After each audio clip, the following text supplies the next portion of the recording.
Okay, so this is section 3.3, Workplace and Apprenticeship 20, 3.3. This is part 2, okay? And starts with example 2 here. All right, so we're talking about volume, right? 3.1 and 2 was area.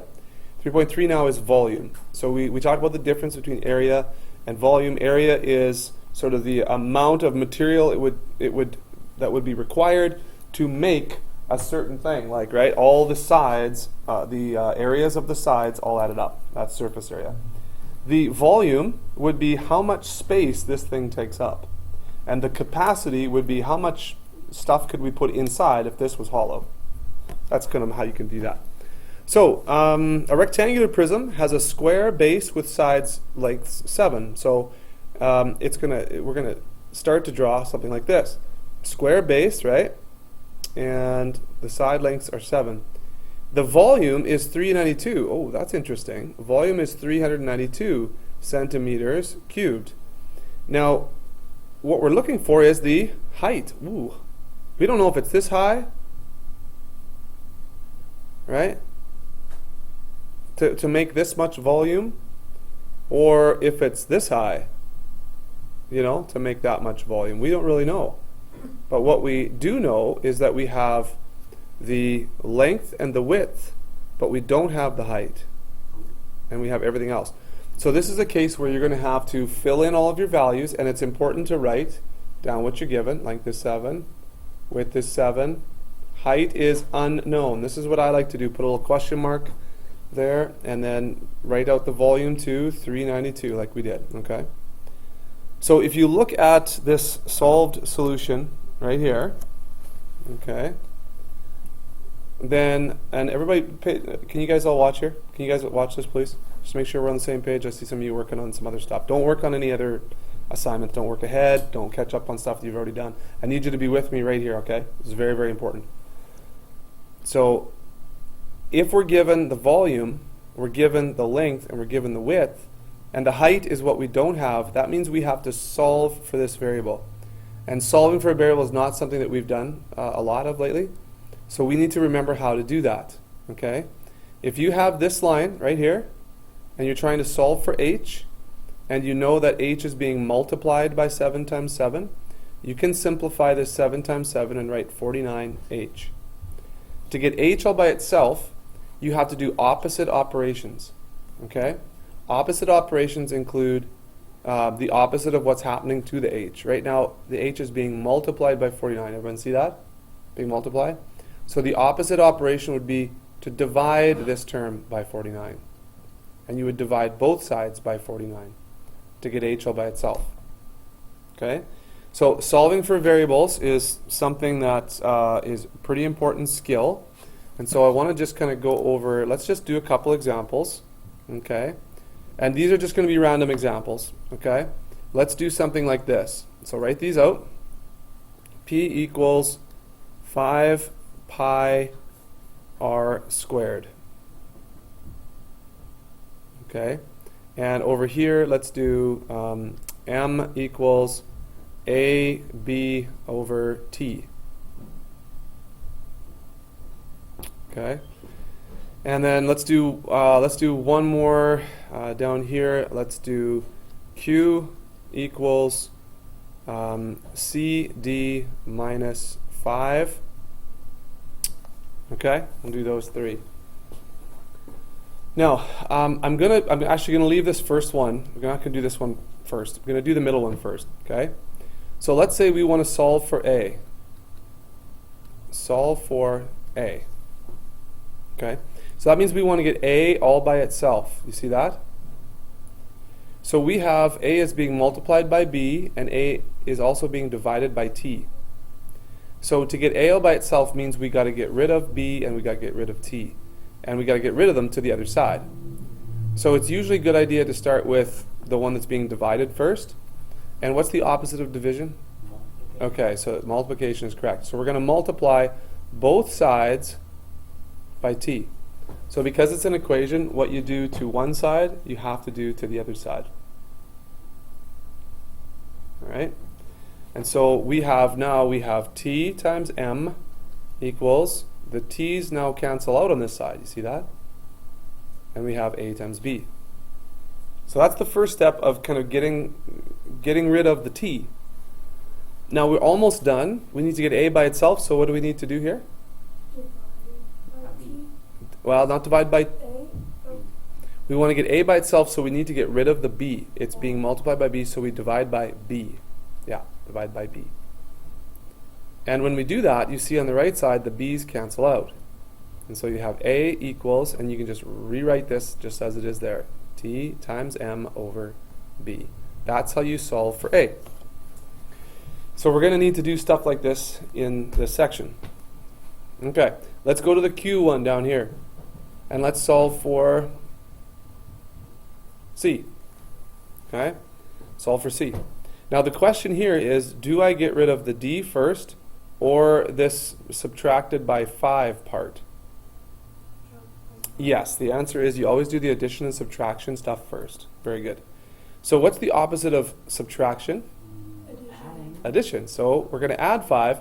Because it's an equation, we have to do it to both sides. So this is going to be now Q plus 5 on this side. And because we have a minus 5 and a plus 5, they cancel each other out. And then we have CD. So what's the last step now, just like the last example, to get C all by itself? We divide that sucker by D. Divide by D, that's right. So C equals, and then this is what C equals right here. Q plus 5 divided by D. Okay? I have a question. Yeah. Like for when you said solve for A, you did Yep. TM thing one first. Like, would it be wrong if you put the A first, then that, or? Would it be wrong? Okay, so you're talking about the first example we did? Yeah, so like instead of putting TM over like B equals A, how would you put like A equals TM over B? Like, would that be wrong? Oh, if you put the A on this other side like this? No, that's totally fine. Or? Sorry, yes, if you do this, that's totally fine. That's totally fine too. Same with the other one. If you put the C on this side. If you flip both things over, you don't have to change any signs or anything. It's just when you move one thing from one side to the other side, you kind of have to change the sign a little bit, like when you add or subtract or whatever. Okay, so let's get to this one. Let's solve for R here. Okay, I should have put this one third, but I ended up writing this down first. So there's a bit of a tricky something here with the squared, right? So what you do is you get rid of the 5 and the pi. Now remember, this is just a number. So if 5 times pi times r squared, if I want to get rid of the 5 pi, do I subtract it or do I divide it? You would divide, right? Because it's being multiplied by r.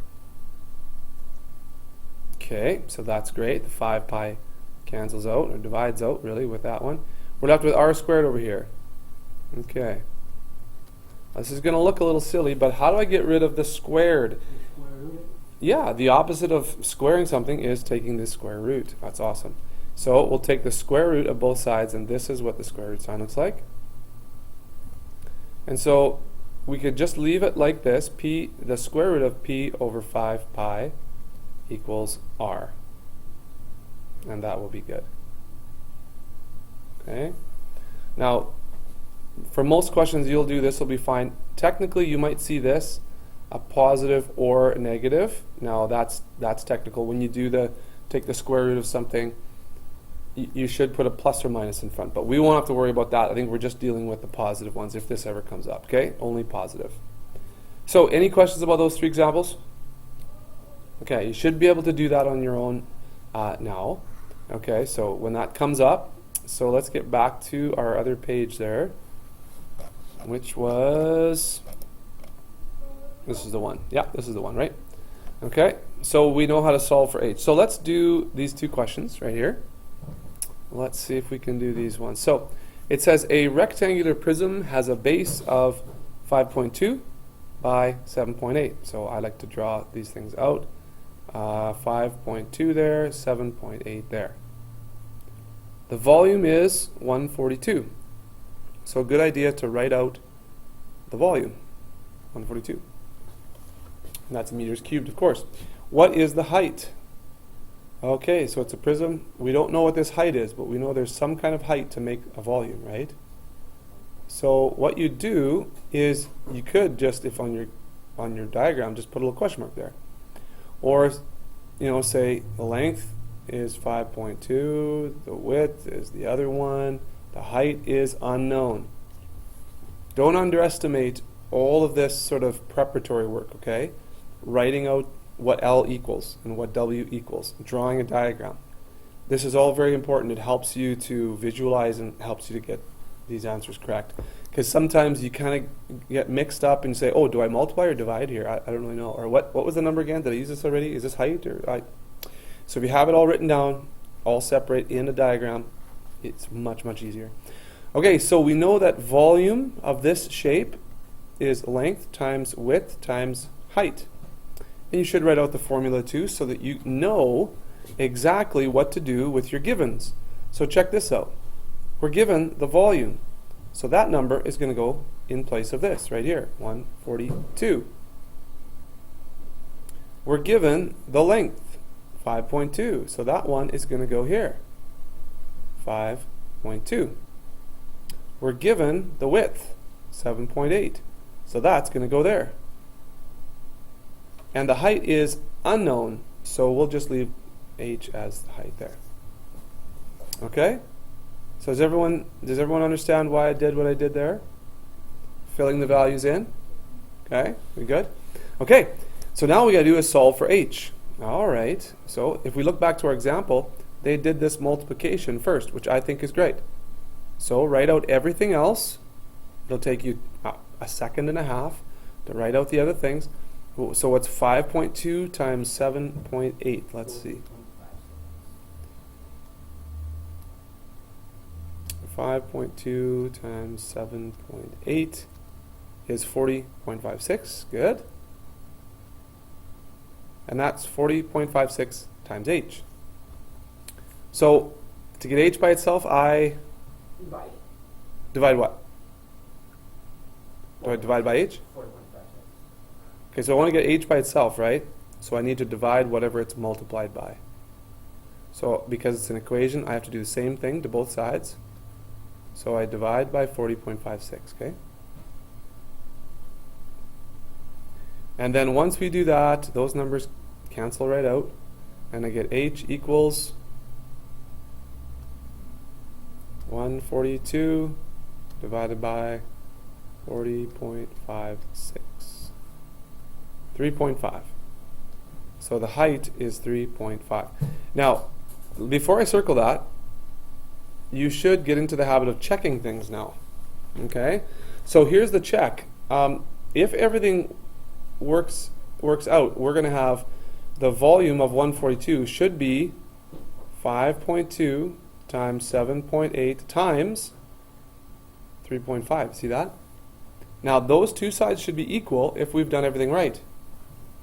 So let's just try that again. So 5.2 times 7.8 times 3.5. And that gives us, That we did something wrong. 5, whoops, I did 5.5 there. Okay, I hit the wrong button.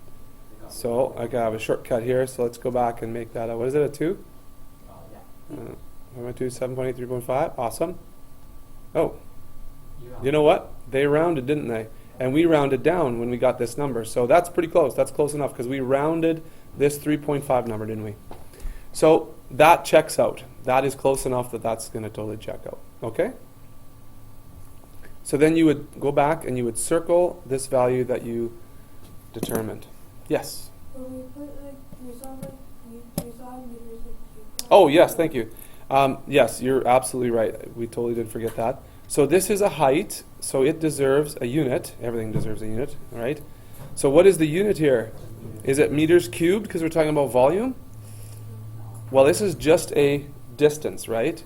So it should be meters. Very good for catching that. That's awesome. And totally, totally important. Exactly. Okay, any other questions or anything else here? Okay. All right, take a minute and a few minutes here and do number 3. Please show all your work, just like I did up here. Okay? Number 3. Show all your work. All right, so for number 3, you had a chance to do number 3. This one's a bit of a different twist because it doesn't give you a volume initially. It tells you about a rectangular prism, and it gives you all three dimensions.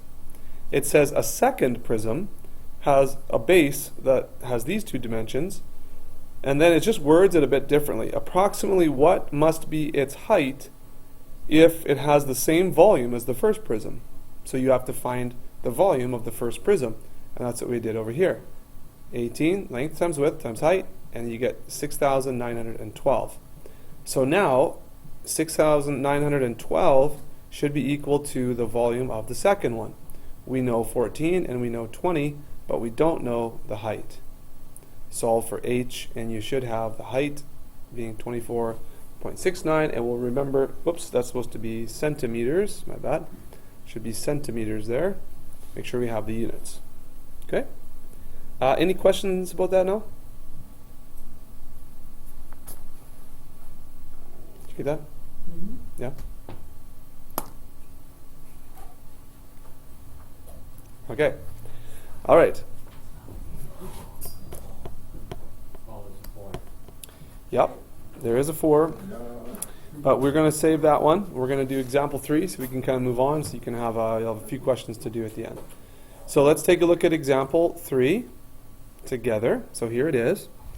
And this one is a composite figure, right? And so just like we did with surface area, we're going to have to split this up a bit. Okay? So the idea for this one is the same as with the surface area.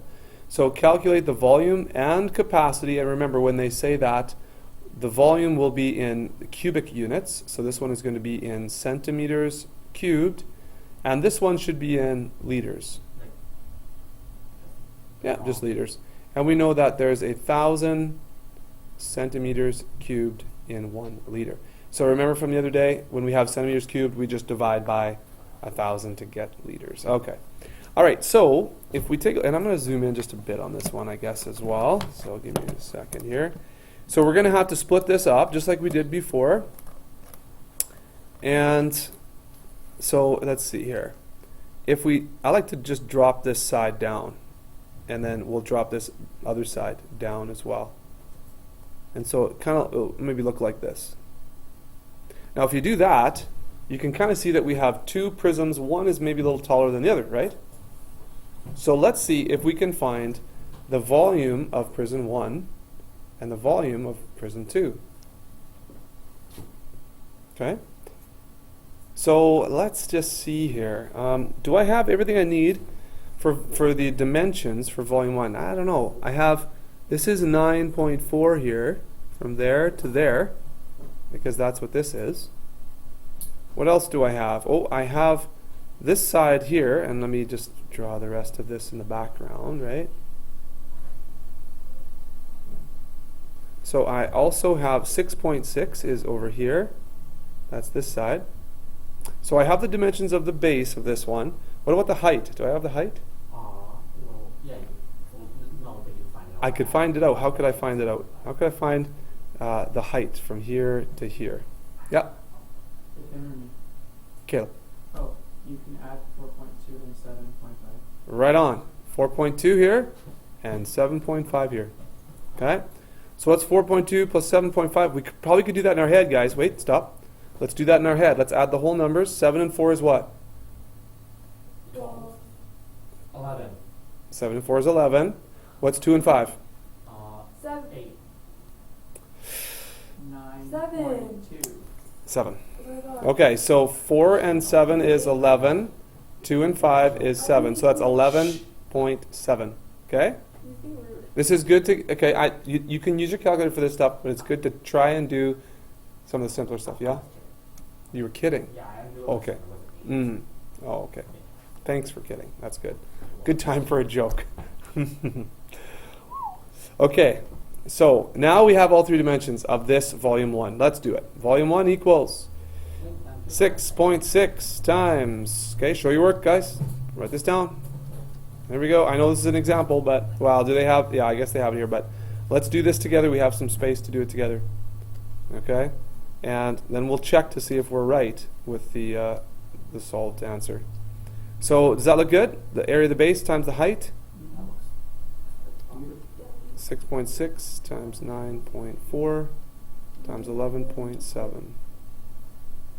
Okay, so 725.868. You get that?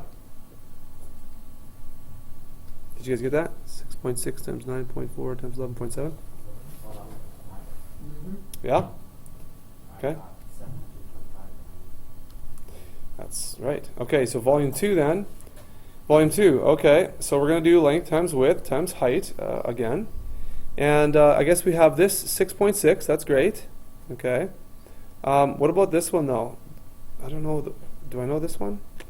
How do I find this distance right here? 16.8, subtract 9. That's exactly right. Let's do the whole length of this side. That's 16.8 minus 9.4. What is it? 7.4. Okay, 7.4. So this is 7.4. Awesome. Okay. So I have the dimensions of the base, and the height here of this one is given. So volume 2 is going to be equal to 6.6 times 7.4 times 7.5. So what do we have there?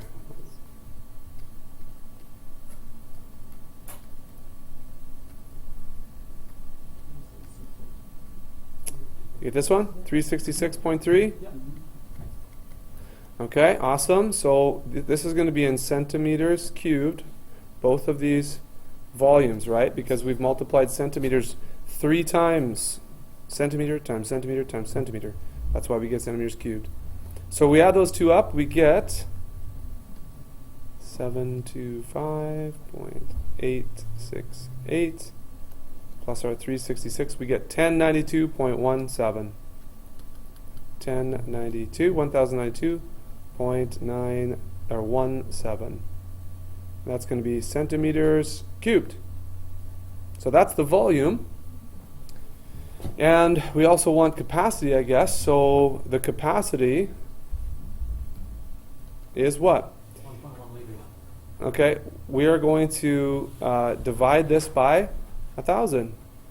So that's going to be 1.09217 liters. Or if we're just going to do 2 decimal places, let's go 1.09 liters. Okay, it's because I divided this now by 1,000, right? Which is just moving this decimal place over 3 times to put it right there. Okay? All right. Any questions about that? Any issues with that? Problems? Ooh. Would you want us to be rounding up to 1 decimal place? It doesn't matter. I mean, they have 1 decimal place in the question, so that's fine. I like to go more decimal places than necessary. You can do 1 or 2. I would probably suggest... I would suggest keeping as many decimal places in the question as possible, for sure, and then rounding at the end. So I would just say 2 decimal places is usually pretty good if you don't know for sure. Okay. All right. Any questions about that one?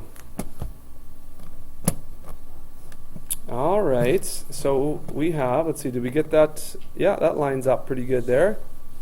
Awesome. Okay, so that works out with the solution. Okay, so you have, I'll give you some work to do here. I'll maybe set you up with number 5, and then you'll do number 5, and you'll do number 6 and 7 today, and then we'll start, our next part will be here. This will be part 3. Okay? Okay, so let's see, number 5. Okay, let's get set up with number 5. Probably going to be a diagram we're going to have to draw, right? Do you think? Oh, space they give us. Look at the space they give you. Yeah, okay. All right, so the volume of the figure in example 3. Oh, the figure in example 3, look at that. Could have been calculated by dividing the composite prism into 2 different prisms than the ones used in the solution. Draw a diagram to indicate this. Label it with its dimensions. Okay, so let's just draw the one we just did in this example, which looks like this, right? And then give it a depth there on all the corners extending back. Connect those lines. Okay. So before, I guess what we did was we dropped this down and this down, right? This is what we did, right? Well, they're saying there's a different way to do that. Do you guys see where the different way to do that is?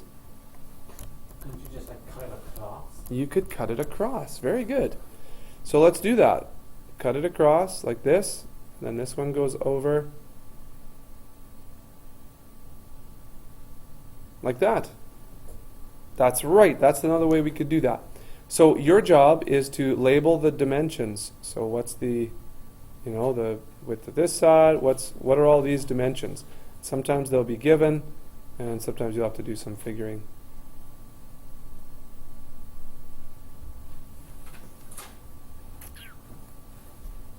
Okay, so that's number 5, and you can work on that.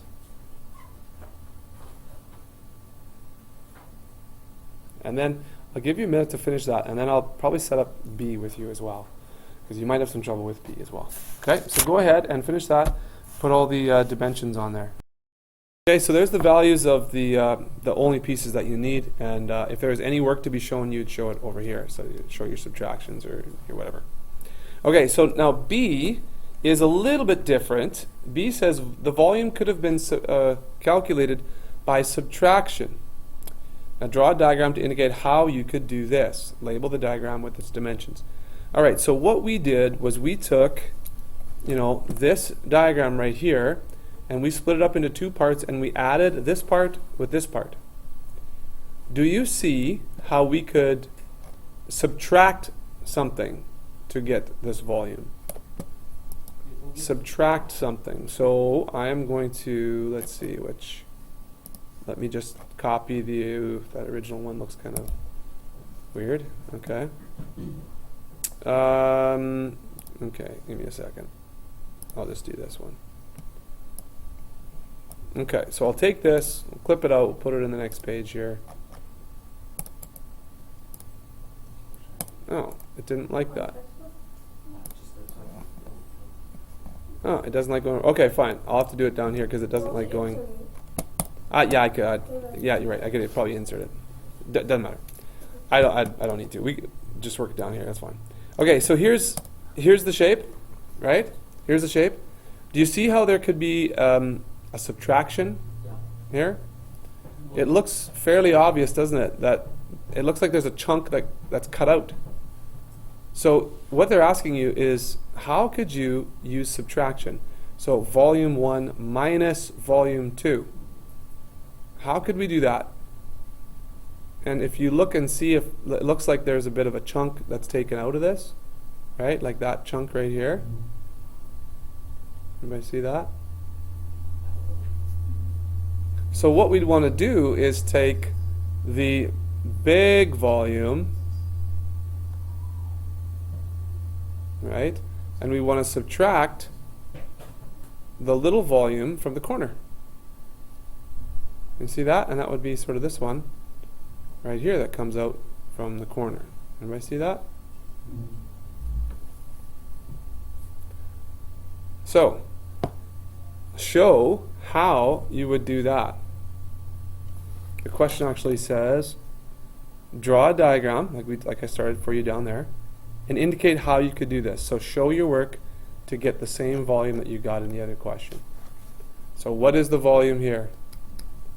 And what is this volume here? So that's how you set up number 5B. Okay, so the volume of the big one comes from 16.8 times, this one here is 7.5 plus 4.2, that's 11.7. And then the width here is 6.6. That's the big one, right here. We want to subtract the small one. So the small one has a width of 7.4 because that's the difference between 16.8 and 9.4 right here. So 7.4 is this little width here. 6.6 is this side. And then 4.2 is the height. So what do we get when we, this should be the volume. And so let's multiply this out and let's subtract this. Okay, let's do Okay, so again, this is the volume of the big guy. That's this whole thing. This one right here is the volume of the chunk that we just pulled out, you see? That's this chunk right here that we just pulled out, and that's this. And that's another way that you could get this figure right here in yellow, right? The volume of this one. And that should equal exactly the same centimeters squared here, exactly the same as we got before. Where is that? Oh, cubed, right? Okay? Did everyone see that? Yes? Get it? Okay. All right, so that is B there for you. Okay, so now your job for the rest of this class and to catch up, to have this done before tomorrow, is to do 6 and 7. And then anything from, like I think 4, you have to finish 4 as well. So finish up to number 7 for tomorrow. Okay? Yeah, for next class, right. So everything from 2 to 7.